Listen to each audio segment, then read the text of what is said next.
Tokyo Ghoul is a manga intertwined within the world of literature, a piece of art under the influence of Ishida's love for novels.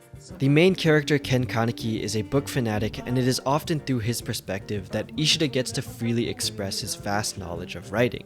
Taking inspiration from all kinds of novels, Ishida built something that would turn Tokyo Ghoul into one of the most impactful series of the 21st century. One author in particular stands out, with his most famous works being not just a reflection of Kaneki as a character, but also a lens in which you can see Ishida show how he as the writer feels. That famous author being Franz Kafka. Kafkaesque is the word used to describe something that reflects the qualities of Franz Kafka's own works, specifically the horror and dread aspect of his pieces and the underlying meaning that resonates in a large portion of his stories. Kafka, born in 1883, was a Jewish Austrian Czech novelist and writer from Prague who wrote in German. Born from Hermann Kafka, a wealthy business owner who worked his way into middle-upper-class society. As his son, Franz Kafka was expected to be a man worthy of his father's glory, yet he ended up failing to meet his father's materialistic expectations, and as a weak and timid child, Kafka had a lot of struggles growing up. He ended up at the Workers' Accident Insurance Institute, but had a passion for writing, something which he would continue to pursue, but never actually expanding his efforts to be published. He was eventually diagnosed with tuberculosis, and a few years after he passed away at the age of 40. Before passing, Kafka told his friend Max Brod to burn all of his works, but Brod refused his final wishes, publishing all of Kafka's works, which became major hits all across Europe and eventually spread his name across the world. One country in particular would find his novels to be extremely fascinating after the course of the Second World War, and Kafka's themes of uncertainty and desire of escape seem to resonate strongly within Japanese readers. Tokyo Ghoul references multiple literature works such as Kitahara Hakushu's poems, Ernest Hemingway's The Old Man and the Sea, Dazai Osamu's The Setting Sun, and C.S. Lewis's The Screwtape Letters.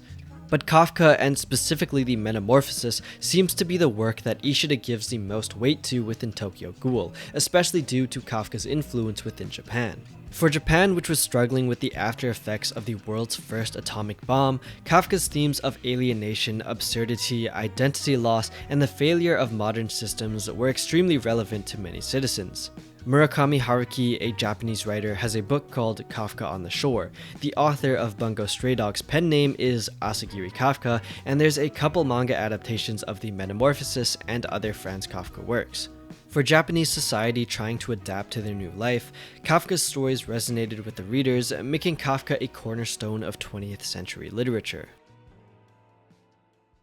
As Gregor Samsa awoke one morning from uneasy dreams, he found himself transformed in his bed into a gigantic insect. This is the opening line for Kafka's most popular novel published in 1915, Die Verwandlung, otherwise known as The Metamorphosis. Kafka's novel briefly appears in the mind of Kaneki during the second chapter and seems to be a core inspiration for the series, and more specifically Kaneki's gulification. Both Gregor and Kaneki forego bodily changes and unfamiliar characteristics. Gregor is slowly abandoned by his family, and with the loss of his career, though his mind remains the same, he is no longer Gregor. Kaneki is thrust into a situation where he has nowhere he feels he belongs. He has a hungering drive for human flesh, and yet he can't bring himself to be comfortable or live like other ghouls. That's already enough to make a connection, but it isn't enough to say that Tokyo Ghoul is Kafkaesque. There's more beneath the surface of what makes up the series' Metamorphosis and other Franz Kafka stories, mainly centering around the connection between the author's own life and his writing, something resonant within Ishida's own manga.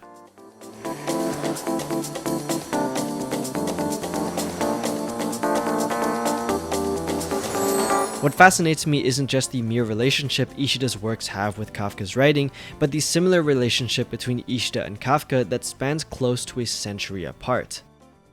While writing Tokyo Ghoul, it became more than just a story Ishida was creating, and became intertwined with his actual life. He struggled with deadlines and was affected by Kaneki's own torture, pushing himself into a corner by not sleeping and working non-stop. Ishida said that it got so bad he was struggling to draw, and for the first time he thought that creating his manga was dreadful.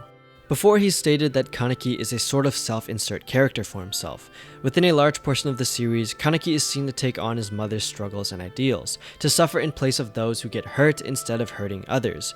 In a similar-ish fashion, Ishida talks about how he took on a lot of the mantle for Tokyo Ghoul alone, completing lots of the work by himself early on in his career, later only enjoying making manga when he found out he could rely on other people as well. Both author and protagonist go through a transformation of getting support from others and sharing their burden. In a way, the character mirrors the author and is just a deeper reflection of their true feelings, something also seen in Kafka's writing. In the afterword of Tokyo Ghoul-Re, Ishida talks about his relationship with his father. His dad was strict and his home was a stifling environment, not knowing what he wanted to do in his life while everyone else was already looking for jobs. When his father finally snapped at Ishida, who had now given up and started looking for work, he told his dad, in his own words, "I have died." It's only after their serious conversation that Ishida went on to the path of becoming a mangaka, and I think it's also in this idea that he finds sympathy in the life of Franz Kafka, a man who wasn't able to go on the path his father wanted him on, and like Ishida was forced into a path he did not desire. The only difference is that Ishida was able to find something he loved and pursued his manga path as a career, while Kafka never got the chance to truly chase after what he wanted.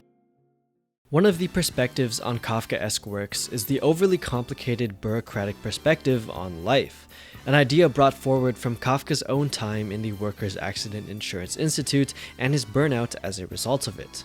The trial depicts the life of a man who gets arrested without a proper explanation for why he's being arrested. The story is deliberately structured to reflect absurd, meaningless bureaucracy and existential powerlessness, a message showing how complex systems meant to help people only end up causing harm to individuals they don't care about. His novels place his characters against the preposterousness of an unjust life. There is no explanation to how Gregor Samsa turned into a gigantic bug, nor is there any conclusive reason ever given for Joseph K's year-long battle against proving that he is innocent. All of Kafka's characters in the face of unfairness chase after answers for their suffering, and at the same time, many of his stories end up in the same dreadful situation of never reaching that conclusion. Kafka's own life, which was full of hardships, is reflected into his pages, and we see that desperation within his works. It's through his characters that he seeks conquest over his own problems of anxiety amongst the suffering and absurdity of his own life. In an almost distasteful fashion, his shortly lived life mirrors that of his works, never ever realizing that desire for answers. Ishida draws heavily from the Metamorphosis, particularly the emotional disintegration that follows Gregor's transformation and not just his physical change. There's a big emphasis on a person's role and importance in the world, what they do and what they provide to their family or society.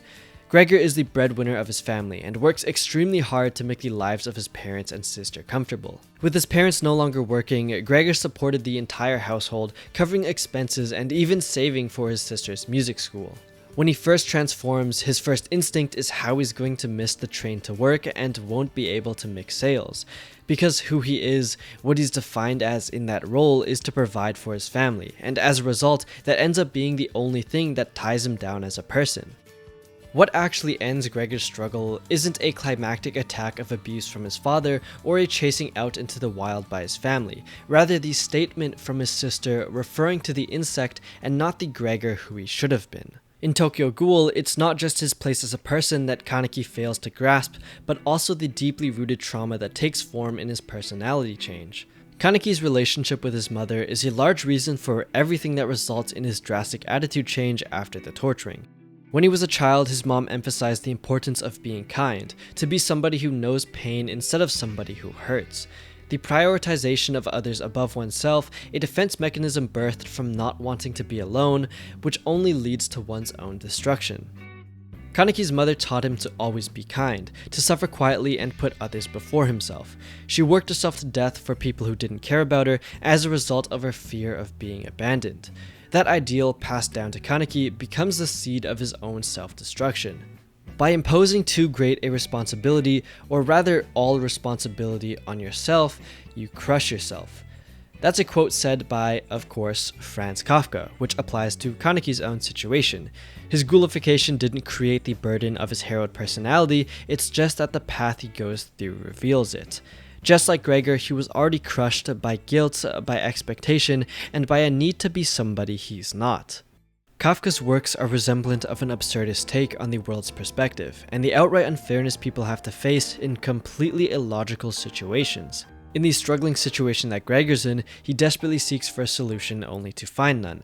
Kaneki, though a slightly more reasonable event leads to his gulification, his entire life within the manga to be called absurd would be an understatement. As far as I'm aware, there's nothing special about Ken Kaneki. There's no reasonable explanation or meaning behind his extraordinary abilities and compatibility with the ghoul implant he got in the first chapter. And though he's supposed to be some ordinary novel-loving boy, he is put through these insane ordeals and life-changing battles that not only affect him, but shape the core of Tokyo Ghoul's world. His life, which is literally a tragedy, is so utterly incomprehensible from a realist standpoint, and that's what matters so much to Kafka's works. It's so full of senselessness, and just like Gregor or Joseph K., Kaneki consistently struggles, trying to make sense of his situation and move forward. Though he falls many times and practically has to give up after a few setbacks, he keeps searching for a reason, an answer to all his suffering and everything he's ever been through.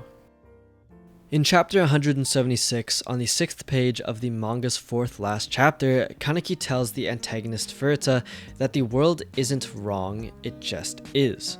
For Kaneki to say this, who has been through so many hardships, has to be the greatest moment of the manga for me.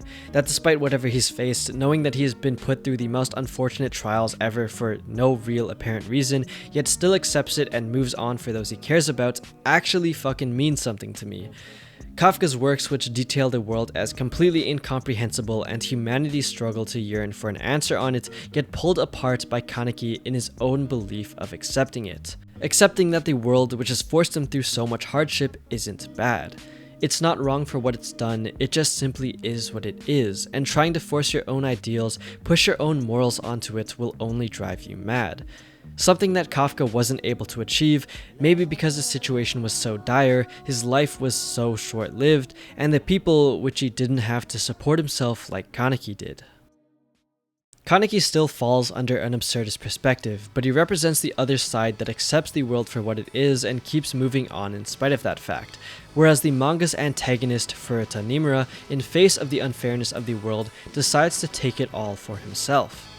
Furuta's fate was predetermined. He was told as a child that he wouldn't be able to live past 30 because that is the life he was born into and there's just no changing it. Just like the characters in Kafka's novels, or how Kafka himself feels, Furuta is put into this completely unfair scenario where he has no options, no way to live the life he wants. To be free, normal, and live a regular life with the girl he loves, instead of being a weapon for a group that doesn't care about him. In response to the absurdism that is the world against himself, Furuta decides to destroy everything that led to his own life, the systems which fostered the creation of him. A small homage or allusion to the Kafkaesque bureaucratic view on man-created organizations that caused the downfall of individuals.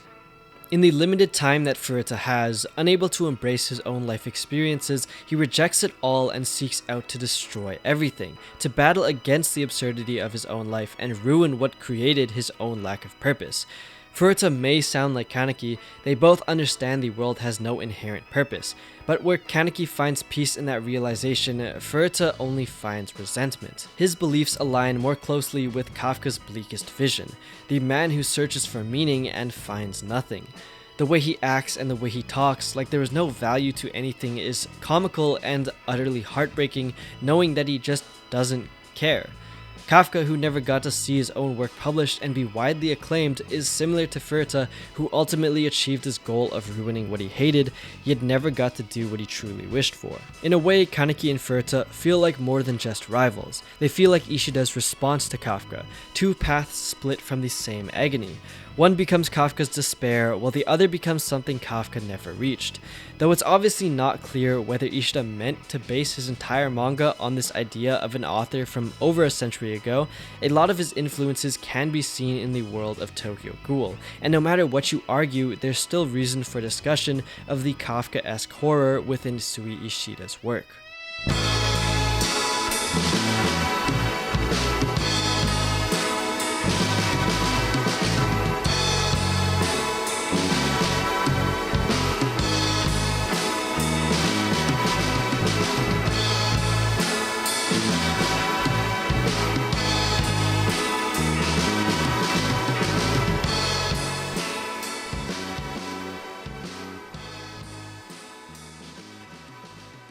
Yeah, that's what I got from all the Googling I did after finding about Kafka while reading Tokyo Ghoul. I only actually read the Metamorphosis. It was pretty good. It was a short read. I actually liked it, but I didn't read the trial or any other Franz Kafka works because they were, I mean, the trial is like 150 actual pages, and I can't. I'm just stupid. So if I got information wrong, I'm sorry about that. That's why I tried not to go into anything else besides the Metamorphosis mainly.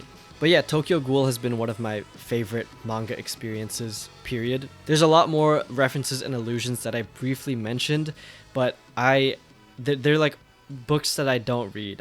I mean, I don't read books, but yeah, that's about it. Okay. Thank you for watching again. I appreciate it.